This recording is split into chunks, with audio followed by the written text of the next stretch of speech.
Do I need any adapters or special cables to connect Roku to an old TV? In this video, we will discuss if you need any adapters or special cables to connect a Roku streaming device to an old TV. Let's break it down step by step. What type of connection does your old TV have? 1. HDMI port. Most modern TVs have this port. 2. Composite or component, AV, ports. Older TVs, especially CRT TVs, have these ports.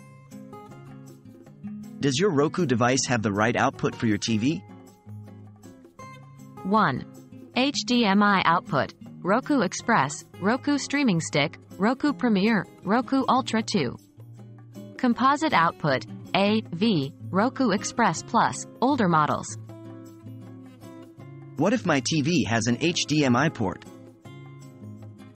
If your old TV has an HDMI port, connecting your Roku is straightforward. Use a standard HDMI cable to connect your Roku device directly to the TV's HDMI port. No adapters or special cables are needed. What if my TV has composite or component, AV, ports?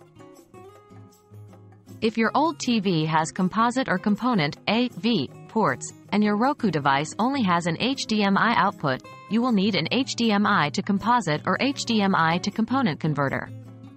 These converters are widely available in electronic stores or online. How do I connect my Roku with a converter?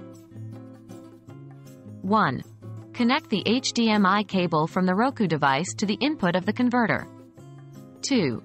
Connect the composite or component cables, red, white, and yellow or red, green, and blue, from the converter's output to your TV's AV ports. 3. Plug the converter's power source into a wall outlet. So, to answer the original question, you will need adapters or special cables to connect your Roku device to an old TV only if your TV does not have an HDMI port. If your TV has an HDMI port, a standard HDMI cable is all you need.